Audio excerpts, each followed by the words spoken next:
welcome everyone to our webinar. We're excited to have you here. I'd like to kind of introduce our speakers today. So we have with us Isaiah Bryson, who is the head of client success at Awardco, and then Tanner Runia, who's our COO. Both have a lot of experience in the industry. And Isaiah, I just learned this about you, that you have an economics degree. So we'll start and we'll introduce with you, and then we'll go to Tanner. But tell us a little bit about yourself and what you're excited to talk about today. Yeah, I mean, I once was told that an economics degree, the best thing it does for you is it helps you understand the newspaper. So we'll see if it helps us navigate the waters we're talking about today. But yeah. So I've been at Awardco for about 5 years. I love the employee recognition space. I love what we do. I love figuring out new ways to engage employees and work with employees. And I'm really excited to be here today and talk about how we can do that in uncertain times. Yeah, awesome. Thank you. Tanner, why don't you introduce yourself a little bit to everybody here? Yeah, my name's Tanner Runia. I am the COO of Awardco, and I've actually been here since the inception. I worked with Steve.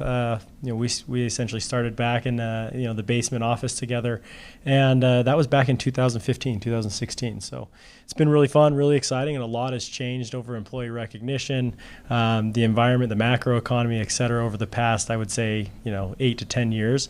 And it's been fun to kind of navigate and understand. And obviously, we love this space. We're really excited to talk about it. And, we're still learning and figuring it out and understanding recognition ourselves. So we're excited to share what we've learned. And hopefully there's some insights today that will benefit, many of the listeners. And hopefully there's a few things that they can take that will add to their solutions in recognition, especially during, the tough times ahead. Yeah. I like how you said that we're still learning about it too. We're presenting on this because we've done a lot of research about it and we're excited to talk about it. But I don't think that we're not by any means experts in economics, except maybe you, Isaiah. But we're here to talk about, as the title of the webinar suggests, tough times, are they ahead? How employee recognition and rewards can strengthen your organization, how it can contribute to building a better foundation for your organization. So we'll kind of get started here. We already introduced Isaiah and Tanner, and now we'll kind of dive into this. A recession. Are we in a recession? Are we not? There's a lot of talk about this, and we've heard so much about this across the board. There are articles all over the place. And we were just talking about this before the webinar. Regardless of whether we are in one or not, it feels like one in a lot of ways. And maybe you can speak to that. Tanner, why don't you speak to that? Yeah, I think it's interesting. There's a lot of, on a macro economy scale, it's really hard to identify, what's going on. Right now you have a war, you have inflation, you have, the great resignation from an employee standpoint. You have, coming out of COVID, and now you had great consumer spending. Now it's starting to dip maybe a little bit. And so there's a lot of factors that go into the, what a recession really looks like. I think what we're learning, and I feel like we've experienced a lot, but maybe haven't seen every single, period of a recession or a downturn in the economy. And what's really interesting about that is I think it's different every single time. When we went into COVID, we learned something completely different than we'll probably learn over the next 6 months to a year. During COVID, some businesses boomed. A lot of spending went out. Lots of help from the government coming in, and a lot of to stimulate the economy. On the other side of that, we're going into a situation where we don't know what's going to happen. I think there's a little bit more, angst and anxiety about what could possibly be the outcome here, and I think that's what we're excited to talk about. From what we're seeing from clients, companies, and what kind of the message is out there. But as far as a recession, I think every single one looks different. From 2000, you have the dot-com era, you have 2008, the real estate, you had COVID, you have this, and I think every single one holds different scenarios. And I don't think there's a silver bullet to each one of what recognition looks like. I think it kind of comes in phases, and we'll kind of learn and grow as it comes. Yeah, and you have to kind of look at how that influences your organization and your people, right? And we're going to talk about that in a little bit here in a minute, about how, regardless of whether or not, like this slide here says, what is a recession? Significant decline in economic activity spreading across 2 months. And Isaiah, we were talking about this yesterday. It does indicate like GDP is negative for the last 2 months, right? But maybe you could speak to that a little bit as far as your thoughts on that. Yeah, it's kind of interesting, right? There's this weird dynamic, and it feels to a certain degree like everyone's kind of waiting for the other shoe to drop with regards to the economy, because we look at markets and we say, okay, there's instability there. We look at GDP, there's contraction. We look at inflation, it's sky high. We all know that. We're all contending with that. But then we look at the job market, and it's as hot as ever. And we look at unemployment, incredibly low. And so typically in an inflation, as an employer, you're looking at that job market and you're thinking, okay, in a recession, typically in a recession as an employer, you're looking at that job market and you're thinking, okay, what we're going to see is some of that negotiating power return to the organizations, right? You're going to see some of the, some of that negotiating, the high ground is going to come back to you as an employer because jobs are more scarce. But we haven't seen that yet. And so there's this weird tension that we have right now where we're looking at an economy that is contracting, but we're also looking at a job market that's so hot. And so I'm excited to talk about today how you navigate those waters, right? Because as an employer, it's a tough situation to be in, right? You deal with the competitive nature of the job market, but you're also looking at tighter budgets. You're also looking at contracting sales, those types of things. Yeah, and I'm curious if either of you have seen in the people that Awardco works with, any of our clients, how they've been dealing with stuff like this. Because the Great Resignation, as we've talked about that, and the recession, that's still going on, both of them at the same time. That's kind of in flux. We're kind of in that middle point like you're talking about, Isaiah. But recessions do impact businesses and people. We're going to talk first here about how they impact businesses. And this isn't like brand new information, I don't think, for anyone on this webinar, right? But we want to talk about that and how our clients have faced that, or some stories that you've seen as they've worked through that. Any of you, like Tanner, Isaiah, what do you think? Yeah, so it goes back to what I was just addressing, right? We all know, the McKinsey study that just came out a while ago that was all over the place talking about how 40% of employees are looking to leave, right?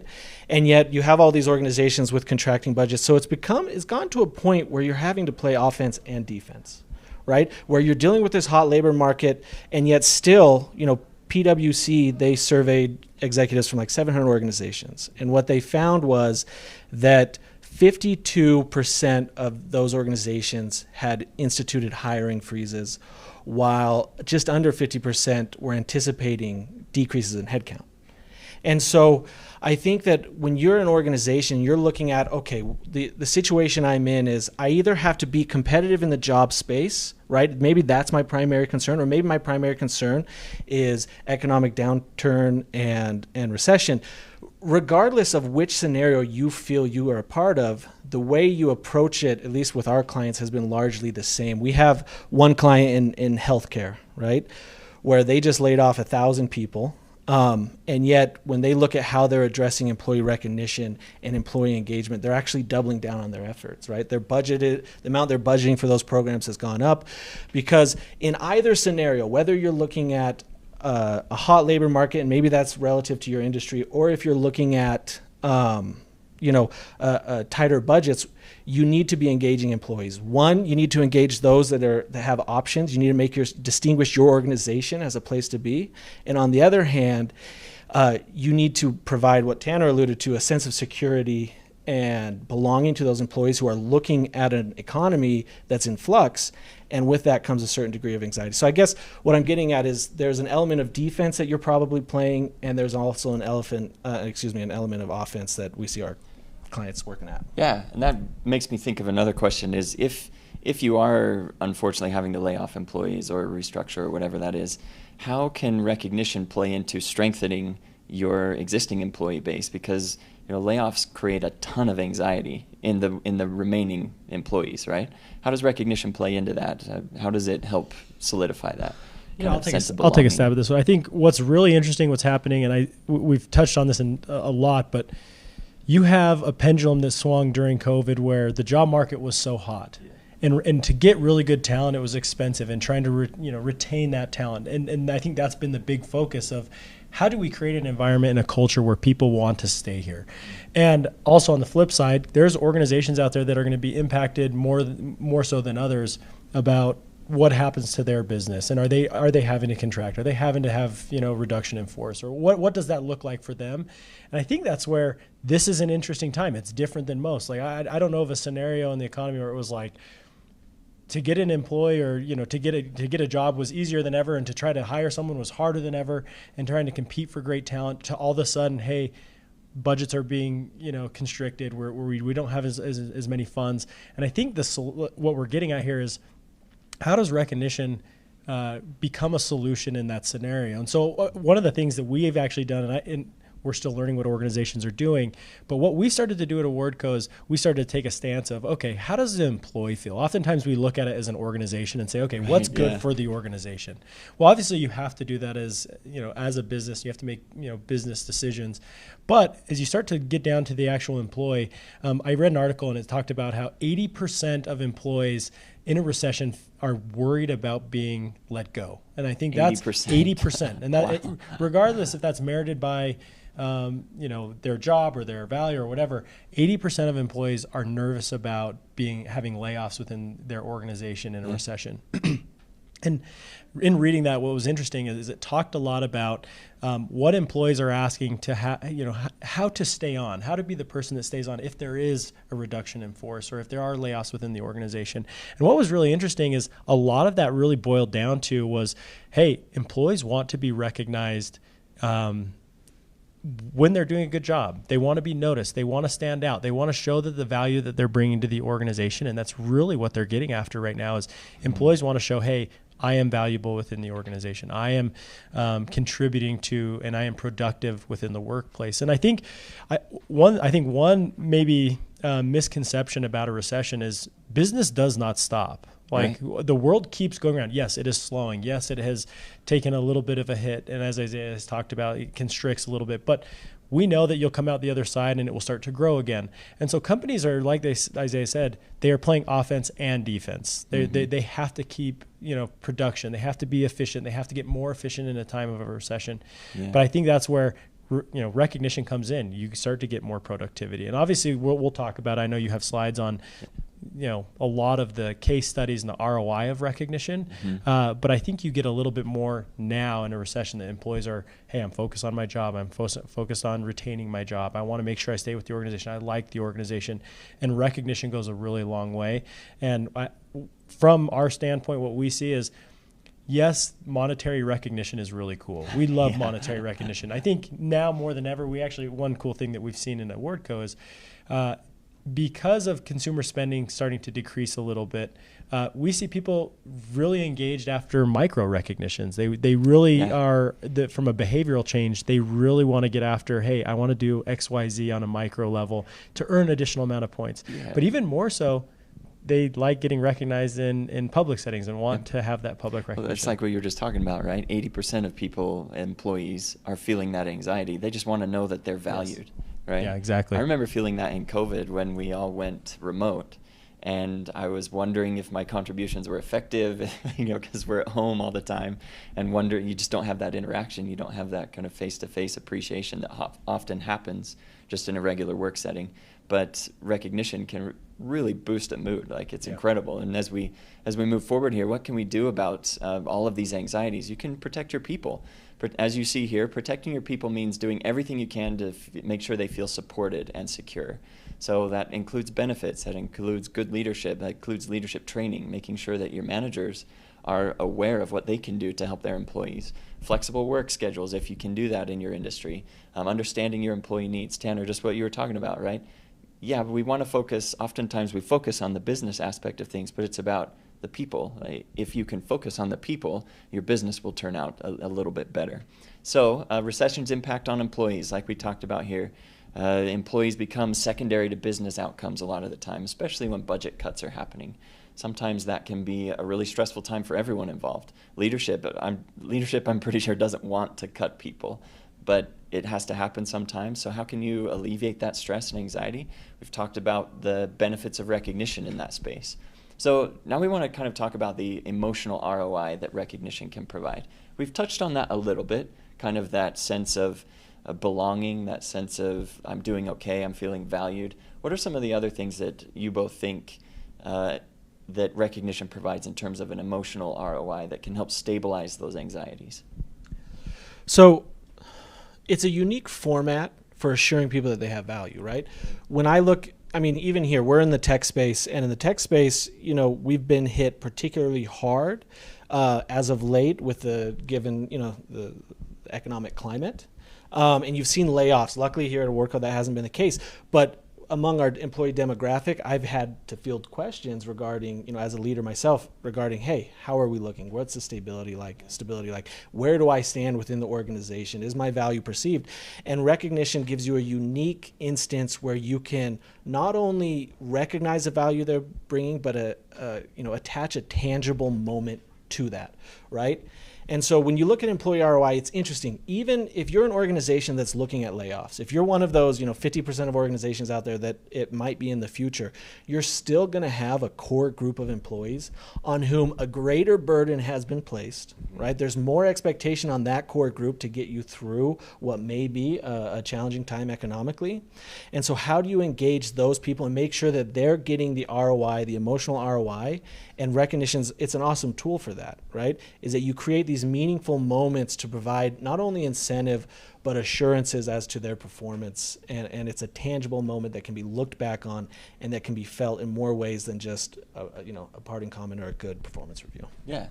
Tanner, do you have anything you want to add to that?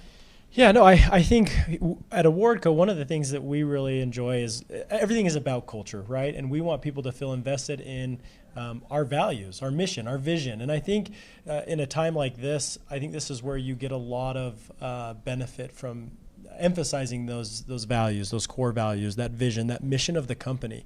And I think that's where, as people get bought in and what you're trying to accomplish at an organization really brings additional value. We talk about it. We have a lot of studies, we have a lot of information, a lot of case studies that go out. And I think what's really cool is, you have a lot of employees that do not leave organizations for higher pay because they love what they do or because they're bought in for the vision and mission. We have employees that, that we have had that have stayed, and we feel like, hey, they've had great opportunities elsewhere, but they've stayed here because they love the vision and mission and the values that we live at Awardco. And Steve, our CEO, he does a great job of exemplifying this, and he lives the Awardco values. And I think he has been able to do a better job than anyone else of getting people bought in on those values and having an emotional investment into Awardco, which has created a ton of ROI for Awardco. We basically call all of the Awardco employees are champions of Awardco. They love Awardco. They speak highly about Awardco. And I think that comes from culture. It comes from recognition. And that's, for us, one of the big things recognition has done is it has created an additional investment from employees into the company, and they feel valued, but they also feel a strong sense of pride and success in what Awardco's doing. And so I think that's a big portion of emotional interest and investment in ROI. It's a powerful differentiator, right? It's a very powerful differentiator.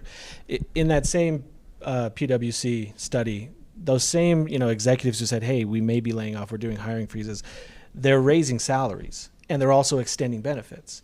And it's in an effort to differentiate themselves for that core group of employees, and recognition just does such a good job of that. Yeah.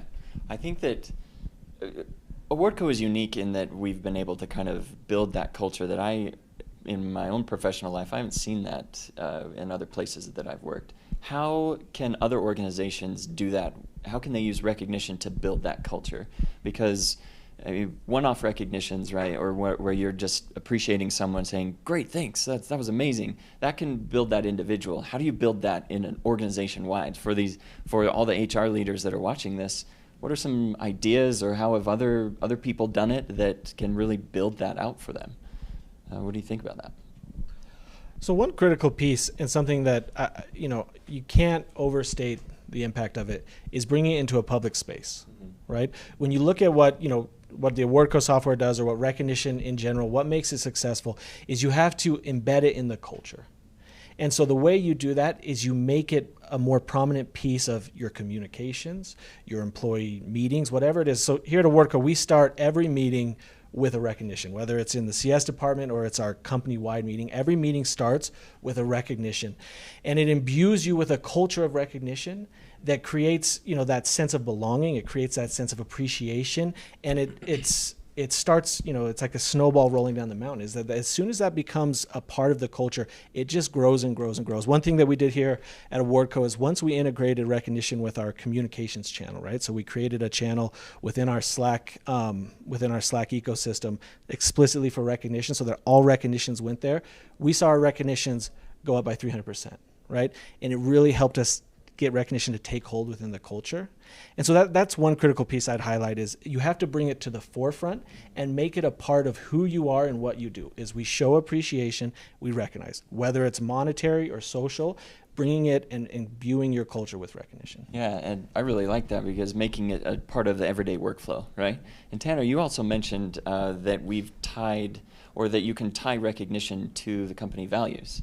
I wonder if you could speak more to that, about how that can build that culture. Yeah, I think, as our CEO Steve says, he talks about how in a lot of organizations, your values are written up on a wall somewhere, but they're never really exemplified or talked about or built in and focused on. And that's where I think in recognition, we use it. You tag when you go recognize someone in our company, you usually tag one of those core values. Hey, what was it? What did they do?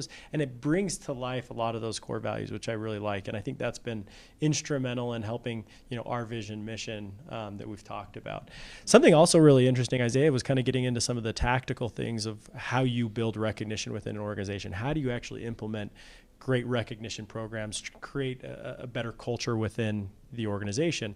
Well, I think about it, and this is ultimately why we got into recognition as an organization. But when we talk about recognition, it's been hundreds and hundreds of years. Recognition's always been happening, especially in the workplace. And what's funny is it's remained mostly the same for decades and decades. You had the same programs. You have your service awards, and you may have safety awards, and you may have some intermittent programs here and there, but it's remained unchanged for so long. And we kind of use this analogy. I've used this in a number of meetings, and there was actually an experiment that happened about company policy, and I think it applies here. But they took five monkeys, they put them in a cage. And at the top of the cage, they hung a banana, and they put a ladder up to the banana. And when they had put the monkeys in, the first monkey would try to go and get the banana. And what would happen is they would spray cold water in the cage, and all the other monkeys would get wet, and it was cold. And so they started to realize over a few short times that they were going to get sprayed if someone went and tried to get the banana. And what happened was every time someone went to try to go get the banana, all the other monkeys would try to prevent it and grab it and pull it, like not let it go up the ladder. And what they did is they actually took out the cold water, and all the monkeys knew not to go get the banana. And then what happened was they replaced an original monkey with a new one. And the monkey would go try to go get the banana, and all the other monkeys would pull it back, and eventually it learned, like, okay, we don't go get the banana. And what was interesting is they replaced it, every single monkey. Eventually there were no original monkeys. No monkey had ever been sprayed by cold water, and yet nobody ever went and got the banana. And I think that's how company policy starts. I think that's what happened with recognition. It became a little archaic. It was like, this is just what we do. Here's the standard ones. And we weren't really focused on the banana, which would be ROI, engagement, a great culture of recognition. And I finally feel like I love it that there's so many. If this is one of the fastest growing industries is, rewards and recognition, there's so many companies out there. And I love seeing that it's growing, it's expanding. I love the ideas from all the other organizations outside of Awardco of how people are finding new ways to engage and excite employees and create culture and recognition. I think that's maybe our message today is there's no one silver bullet that's going to change your recognition program. However, we need to think outside the box. We probably need to change up some of the original programs and styles of recognition that we used to do. And we need to think about, okay, well, how do we engage our employees? And what are the behaviors that we really want to recognize, that we find ROI in? And so we'll talk about some of that stuff here in a little bit, about some of the programs that we think are beneficial. But really, I think it comes down to is, hey, let's go get the banana. Let's go find the ROI. Let's go find engagement in recognition and how valuable it really is. And maybe let's just stop doing the company policy or the traditional things that we've done, because that's the way it's always been done around here. Yeah, I'm reminded of, we did a study with HR, with another HR service about a year ago. And we found that 71% of HR leaders have a recognition program, but they don't feel it's very effective. That's so, like you just said, most organizations do have a recognition program. And it's not that it doesn't work at all. We're not saying that these old methods don't work. They do. Otherwise, they wouldn't still be around, right? but they do work, but maybe they can use a little bit of tweaking, and that's what we're going to talk about here. So it's a good bet that those of you watching, you probably have some kind of recognition program, whether that's in-house or with someone else that's kind of helping you facilitate that. Maybe it's just service awards. Maybe you just have that every, industry standard is every 1 year, 5 years, usually on increments like that. And that's good. That's something that should be celebrated, and you should be celebrated for having that. But with median tenure in almost any organization being somewhere around 2 to 3 years, depending on where you look, for millennials, for people that are part of that generation, it's 2.3 years, according to the Bureau of Labor Statistics. So that's not enough time to even reach that 5-year mark. So maybe you might need to rethink that a little bit. Maybe rethink a different way to motivate those employees. So we want to talk a little bit about how you can build that strong foundation and strengthen your process. So rewards and recognition do have a tangible ROI. That's what we want to talk a little bit more about next, is what it actually means and what it can actually do for your organization. So on this slide, you're going to see that it says gratitude's ROI. Gratitude and recognition, appreciation, we often use those synonymously because they do have a very similar impact, especially in the brain. I really love psychology, and I've studied a lot about it, but when you recognize someone or when you have gratitude, it's the same center of your brain that lights up. It's the same kind of chemicals that go through your brain. So gratitude's ROI, that's synonymous with recognition's ROI or appreciation. And the interesting thing about that is it happens with both the giver and the receiver. But we want to talk about that in a work setting, right? How does this impact work? And you can see here, this is from a study done by Gallup, and you can see that it has 3x engagement. That's a lot. I don't know what organization wouldn't want 3x engagement, especially now, right? 3x engagement, 23% profitability, less turnover, customer loyalty, all of these things. So gratitude essentially helps individuals, their brains mediate anxiety and depression, which is especially important today, like we've talked about. But I'm curious, Tanner and Isaiah, have you seen anything even remotely like this in our clients as they've worked with this and as they've kind of built a recognition program? Have they seen things like this? Have they been able to see benefits like this in their own organization? Yeah, absolutely. Right. I think it's intuitive for all of us because everyone likes being recognized, right? I wish I got it a little more from Tanner. Very easy. A few more attaboys. But we all like it, and so it's something that, again, it's intuitive. We all understand the value of it, and you can see it not only on the micro but on the macro level. We have clients who have increased retention, who are increasing engagement, who are increasing employee satisfaction. And there's so much you can do, and it doesn't all have to be monetary. Right, and we're going to get into what that looks like. But there's so much opportunity, especially now with the new technologies like an Awardco or someone else. There's so many ways to engage your employees without it creating too much work or financial overhead, and create an environment like we've discussed that allows for recognition. And what you do see is you see these more engaged populations, more better retention, particularly early on.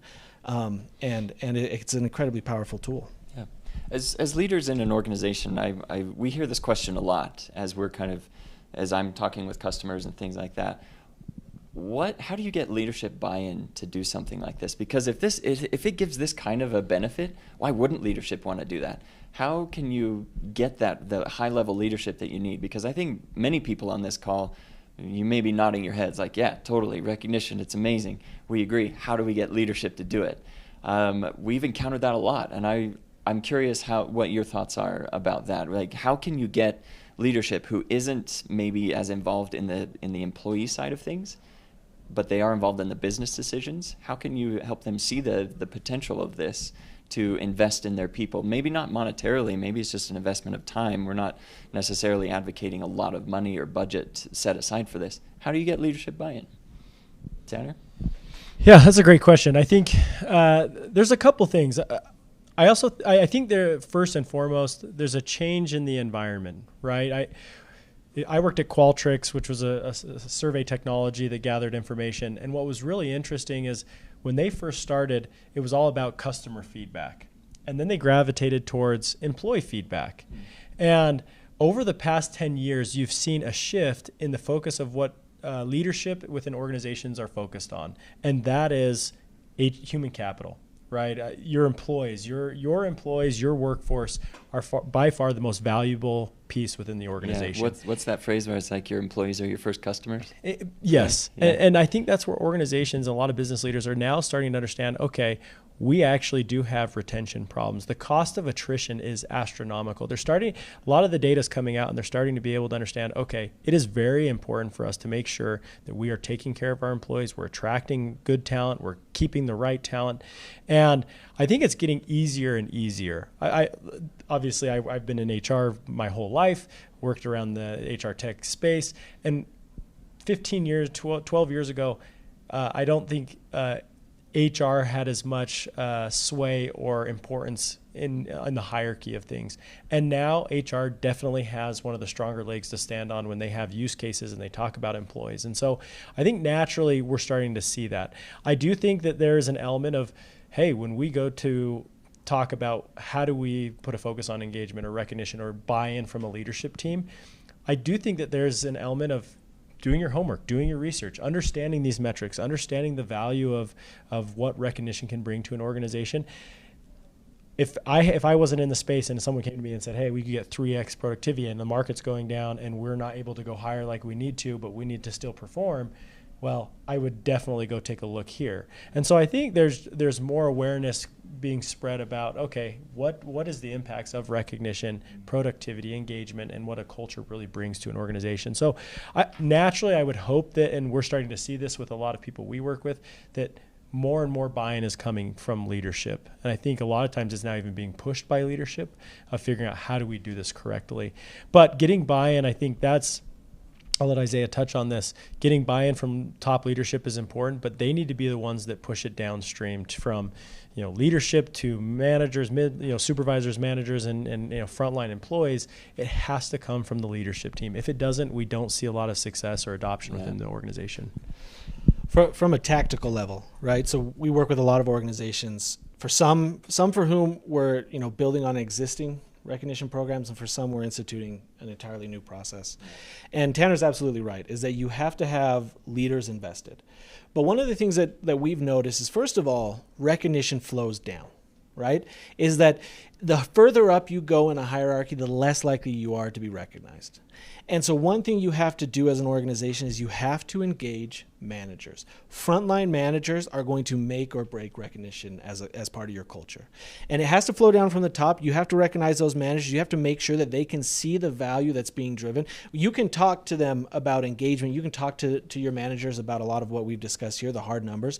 But ultimately, the strongest thing is going to be education, and the best education is recognize your managers. And so that's one of the first things we say, hey, part of this, what you're going to notice and what we see time and time again is you have these pockets of recognition culture that develop in these large organizations.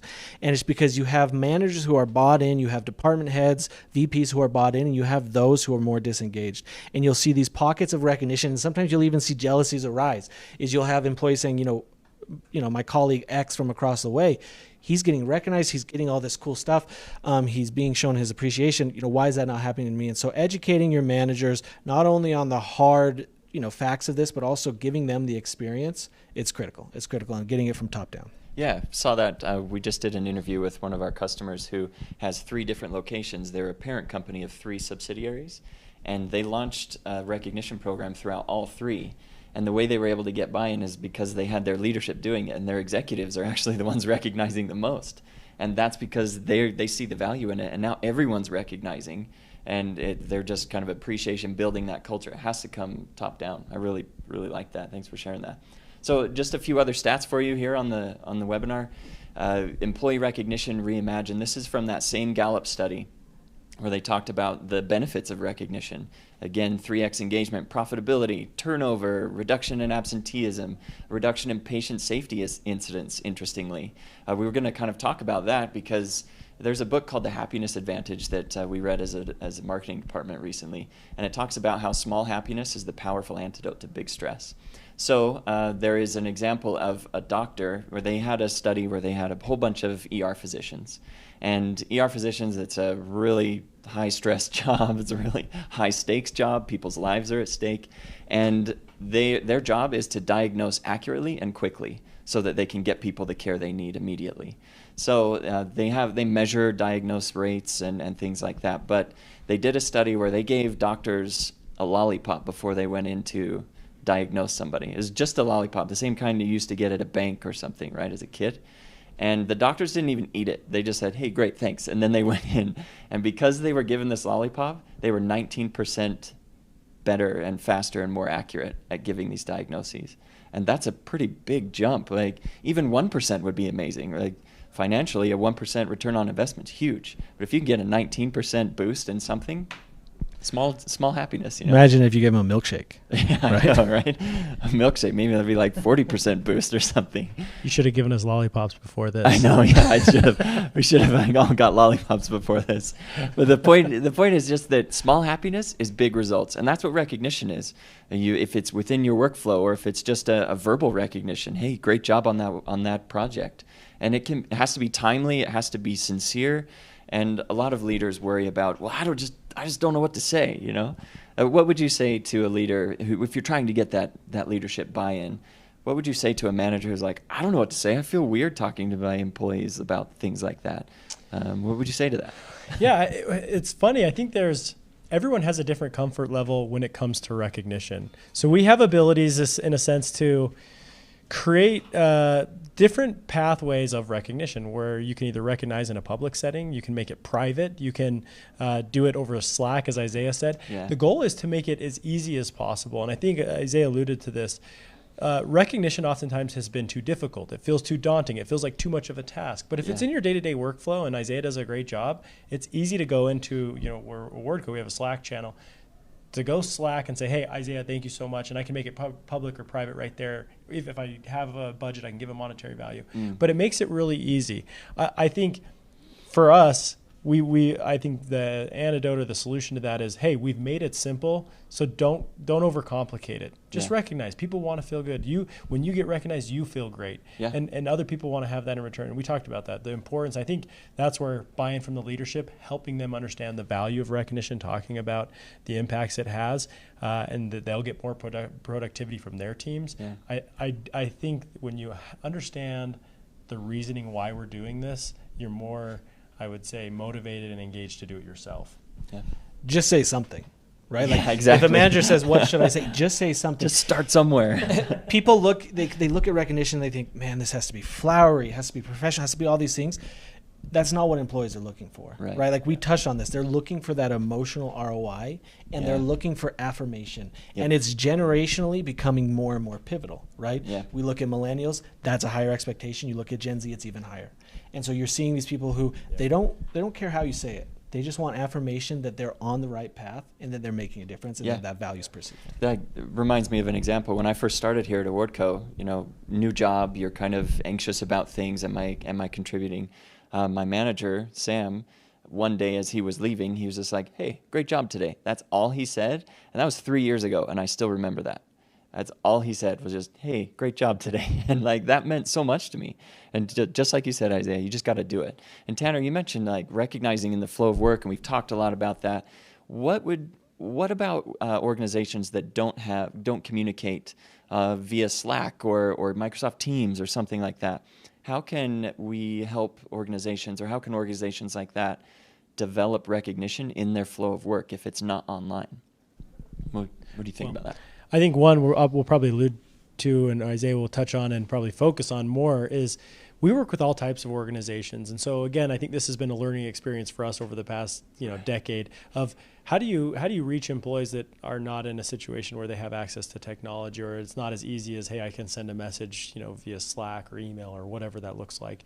And what we found it's been really effective is we've created award codes. And so we have the ability from a physical, hey, thank you very much, in person, let me hand you something that they can go log in and redeem. And so we have created avenues that allow for different, like I said, different types of recognition. And so again, the goal is to say, oh, well, this is our work environment, and to make recognitions happen and flow, this is how we're going to do it. And so I think in line with that, one thing that I was going to touch on a second ago was, maybe I'm letting the cat out of the bag here, and products going to be mad at me that we're releasing this. But we talk about kind of a new metric that we gauge, and it's about recognitions per user. and kind of almost a recognition score.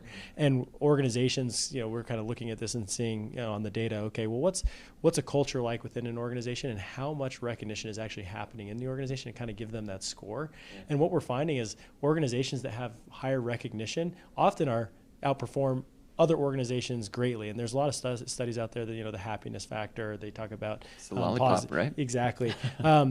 But anyway, I think the goal is it doesn't have to be through a technology. It doesn't have to be in a code or something to give.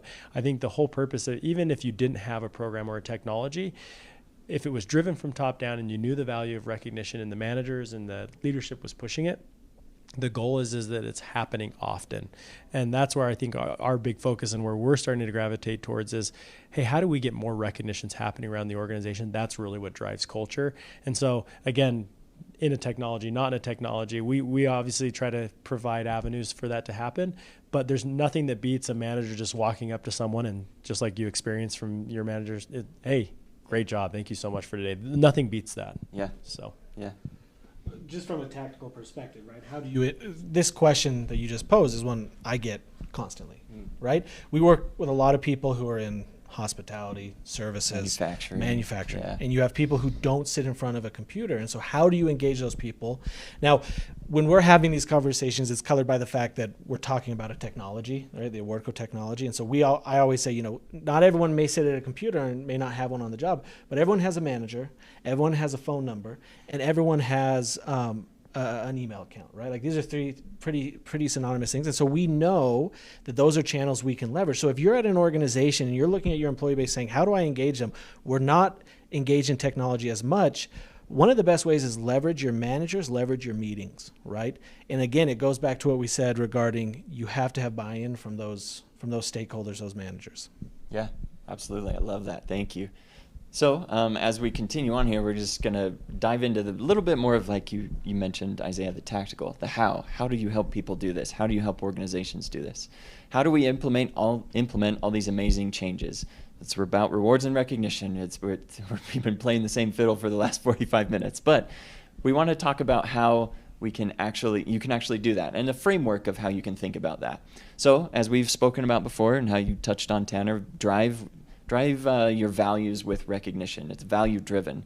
Tie your recognitions back into those values so you can help people understand where they're contributing and help them see their value, but then also reinforce the value. So it's more than, like our CEO Steve likes to say, it's more than words on a wall, right? Yeah. You've got to tie it into that. So our framework for success, like we like to call it, is 3 celebrate programs, 2 recognition programs, and 1 reward program. We're going to go through these a little bit in some detail just to give some ideas. This is some ideas of what we've seen other people doing, what we've done internally here, and we'll just talk about that. So we'll start with celebrate. Every employee has at least 3 opportunities for celebration. And when we talk about celebration, it's just you're celebrating the employee for being who they are. Not for any reason, for any sort of achievement or anything like that. You're creating a baseline of value and of appreciation. So things like birthdays, service anniversaries, which most organizations are doing, and Employee Appreciation Day, and holidays. Like, most organizations have a holiday program of some kind. What have you seen, Isaiah, some of our customers doing? Yeah, I mean, and this just scratches the surface, right? It's incredible to me as I work with a lot of different organizations in a lot of industries to see what the different ingenuity they have in terms of finding ways to engage employees. It's awesome. But one thing I would note here is that when we look at service anniversaries, and this goes back to what you touched on, Bronson, with regards to, for some companies, the idea of an employee hitting a 5-year milestone may be wishful thinking. Right. And even for some, especially in like services and some of those, front end workers, 1 year can be a reach. I spoke with a company recently who they said that their median churn rate is 7 days. And it's because employees just aren't showing up. Right. And so like there are industries where you have absenteeism, you have no shows at an alarming rate. And so one of the things we've seen and that we've worked with our clients to incorporate is the idea of a milestone having to be in year increments. Let's rethink that, right? It goes back to Tanner's thought of we need to rethink how we look at this. The economy is dynamic. Our employee base is more diverse than ever. We have to understand how we engage these people. So one of the things that I've seen and that's been incredibly effective is when we look at retention, in some cases, you need to pull those milestones and those touch points earlier on in the process. So we have something we do, we push, we call it onboarding programs, where within the first 7, 14, 30, 90 days of an employee's tenure, you automate or you create a process in which they're guaranteed to be recognized, right? Yeah. So that you're distinguishing yourself early on as someone who appreciates that work. I mean, we have one client, it's a large trucking organization, and they were having such an incredibly hard time with drivers, right? During the pandemic, drivers had a lot of choice and a lot of freedom, and they were sitting there, and their absenteeism, their no-shows, it was so high, and they were dealing with, it was such a cost for them that they said, look, we want to engage early on. We want to create these touch points and these milestones much earlier. And so they actually had a different program for every month, a different recognition that was automated. Not all of it's monetary. Some of it's swag, some of it's a monetary reward, and some of it's just the manager taking a moment to pull that employee aside and offer recognition. And so creating those touch points earlier will mitigate some of the costs with the early departures. Yeah, absolutely. I like how you mentioned that if things are dynamic, if the economy's dynamic and employee base is more diverse than ever, we need to be more dynamic as HR leaders. And I mean, when in the history have we had like this situation with the Great Resignation? There was a catalyst that brought that on, right? Is that we had an economy with massive infusions of cash. You had people leaving the workforce. You have all these catalysts creating a situation that was unprecedented. Tanner touched on it, is that you have to be adaptable, and your programs and the way you recognize employees has to adapt with it. yeah. I was just going to say one thing that I love about the Celebrate programs, and Isaiah obviously is an expert in this area, but this comes from our marketing team, our Steve, our CEO, kind of our visionary. But the Celebrate programs is a sense of belonging. It kind of goes off of Maslow's hierarchy of needs, and basically what you're trying to create here is a sense of belonging for employees. And why that's more important now than ever is we've gone to a lot of trade shows lately. We've been to a number of places, and what we're starting to hear is, hey, employees are working from home from a remote environment, and now they don't communicate with employees, and now they're starting to be mental health issues because they're not there. And because of COVID, it's thrown off even just your basic day-to-day work environment. And that's why I like that Isaiah talking about how dynamic it needs to be is, hey, you just need to touch the employees in a recognition sense at a home, work from home environment, have them feel a sense of belonging, like they're a part of a company. They're not just sitting behind a screen, and I can work for any company doing the same work for anyone. I'll just take the highest paycheck. It's really going out there and saying, hey, values, mission, what's the vision of the company, what are we trying to accomplish here, but also creating this sense of belonging. And so I kind of like that, where it's like, hey, I belong at Awardco. I feel really good being here. We've even done a unique thing called A-Pay, Awardco Pay at Awardco.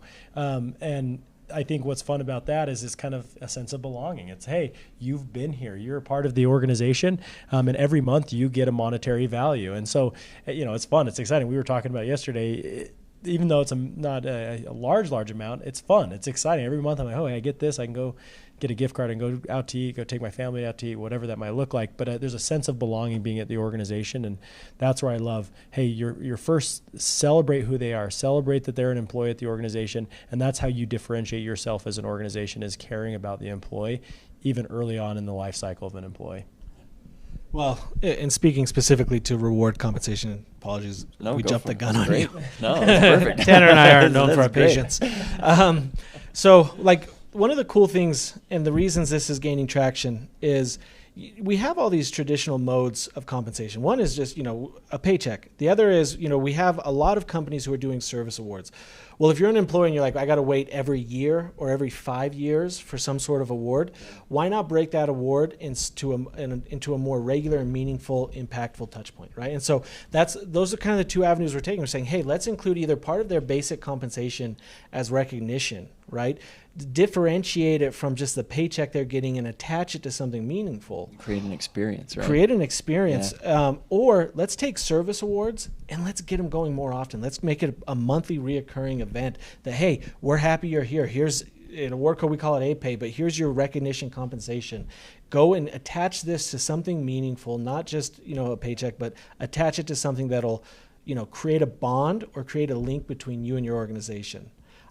Personally, I have a pottery wheel. I'm into pottery, and I bought this pottery wheel with, we at Awardco we do points with recognition points I got from Awardco, and so now every time I go and I throw a pot, I have this, this connection to my organization, and the fact that this hobby that I really enjoy and that's really important to me, it was facilitated by my employer. And we hear that all the time, whether it's, something you get or an experience, a trip you take with your family, is what you're doing as an employer is you're leveraging compensation into an experience that bonds the employee to your organization. Yeah. Mine is a baby monitor and crying, so it's not a good correlation. Just kidding. It's keeping your baby safe, right? Yeah, I love that. Thank you for those thoughts. So just to reiterate, Celebrate programs, we recommend around 3 of them. If you can handle that, service awards, birthdays, holidays, employee appreciation days, the first weekend in March, great time to do that. So think about 3 Celebrate programs you can do.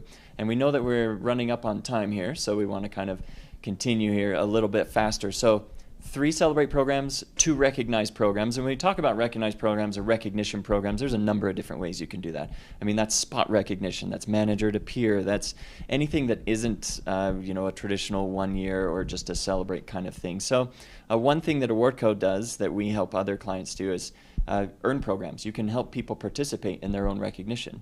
We talk about things like wellness programs or safety programs or certification programs, anything like that. And a number of our clients are using that kind of thing, right? Earn programs, or these self-reporting programs, are so impactful. It's one of the coolest new features that we've launched.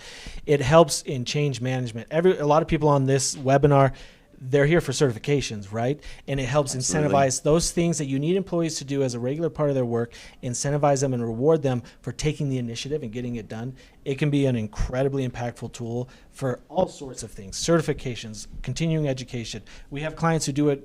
I met with a client recently who they were rolling out a program where they want their employees involved in the community, and they list a number of community charities that they can be a part of. If they go and do it, they can then go earn. It's part of their charitable initiatives. Yeah. I would just say that the earn function is actually the first time we've been able to identify specific behaviors that we want to incentivize or drive within the organization. And we've seen that with Isaiah's team. We've seen it all across our organization here at Awardco is, hey, we may have, a specific task or approach or goal that we're trying to accomplish, and you can actually go tie an earn program directly to that. And 1, the employees are motivated and incentivized to go do it. 2, they get recognized for it. And oftentimes there's not even a monetary recognition. It just says, hey, I went and did this, and it's something that shows that I went and did my job. Again, going back to that, hey, I'm adding value. I'm doing what I need to be doing here. There is obviously monetary value is more incentive, but it doesn't always have to be monetary. Yeah, love that. And with recognized programs, they can be there's just many recognized programs that you can put into your existing workflow. We want to leave some time for Q&A, so we're going to kind of burn through these last few slides and let Mike kind of do the certification so you can get that. But our last program that we recommend is reward programs. So a lot of times you may not have budget or whatever it may be for that kind of situation, but one powerful reward program will really show your power players how much they mean to you. So when we talk about a reward program, what we like to say is that you just reward people with the power of choice. Instead of a catalog of limited items that may be really heavily marked up, give them something that they can choose that they really want, like a pottery wheel or a baby monitor or whatever it might be. That can really create that connection between an organization when you have a reward program like that. So reward them with the power of choice. Humans like having choices, right? If you have 3 or more choices, that makes you feel like you have a little more control, because you do. So recognition is the tool that will make you the HR hero you were meant to be. We know we've kind of really blazed through these last few slides, but we appreciate all of you for attending this webinar. Thank you, Tanner. Thank you, Isaiah. We are going to leave some time for some Q&A, but I want to give it back to Mike Frost with SHRM to kind of give that certification, and then we'll go to some Q&A because we do have some questions we'd like to get to for the last 3 or 4 minutes. So. We do have a couple of questions I want to pose to you, Tanner and Isaiah. One is, how do you combat the negative side effects of recognition when employees feel demotivated if they are not being recognized as often as their peers? Yeah, I think we touched on a couple of those things. One, earn programs, right? If you have incentives or you have specific tasks or things you're doing around the office and they want to be recognized, you can do that through an earn, because it's basically a self-recognition. Hey, I went and did it, and you get recognized for doing those activities. I think the celebrate, hey, automated programs. Everyone is getting recognized, a sense of belonging. People get recognized for being at the organization. I think that's a big portion of that. But I think those two things hand in hand can kind of combat that demotivating scenario if you're not being recognized often. And with recognition programs, they're often correlated or attached to performance, right? So what Tanner talked about, celebrate, earn, those are kind of egalitarian. But you do often see programs attached to performance. And so what's critical there is you're always going to have leaders, you're going to have your all-stars, and you have people who maybe aren't at that level yet. And so what's critical there is communication of value, right? Employees need to understand why those individuals are being recognized and how they get to that point. What are the KPIs? What are the triggers that bring about recognition, so that at least we're being transparent in expectation to those employees that maybe feel like they aren't receiving the same level of recognition. Great, thank you. Another question is, how can recognition play a role in incentivizing the younger generations to stay for longer than the 2-year average? Great question. One we get a lot, and one we're dealing with here at Awardco ourselves. Yeah. So it's about those touch points. Again, we touched on this a little bit, where the younger generations, they churn more quickly, but they also are more expectant of recognition and acknowledgement. And so creating a pervasive culture of recognition and appreciation, probably more than you as an HR admin are thinking you need to do. Go that extra mile, getting that buy-in from top down, so that these individuals understand that they're valued and that they have additional opportunity and touch points with their managers where they're being shown that they're appreciated, right? Tanner, you? Yeah. I would just say their thought process has changed, and obviously I have better opportunities. I can scale faster. The people that are looking for jobs often make more, 10% more if they're jumping around. And I think what really happens here is there are some macro things at play here that, hey, because of the Great Resignation, because of all the opportunities, the infusion of capital into these organizations created this environment. And that's where I think the pendulum has swung a little too far. And I think what you're starting to see, and Isaiah talked about this, is that it's going to start coming back. And with the recession, you typically see where organizations, or from an organization standpoint, you have a little bit more even playing field, so to speak, when the markets go down. And hey, it's good to have a job. I'm happy to have a job. You start to get that anxiety of, am I going to be able to keep my job? And I think that the pendulum is going to kind of even out here, where it went really far employees. It's always been maybe more employers, and I think it's going to kind of end up in the middle, and it'll be a better place. And I think you'll see tenure start to grow and scale, especially as organizations focus on engagement, and retaining talent. Yeah. The more that you engage and you have those onboarding programs, the more likely your tenure will go up. Yeah. Well, that's great. Thank you for your questions. We want to be respectful of your time here on the webinar, but we appreciate your time. Thank you for attending.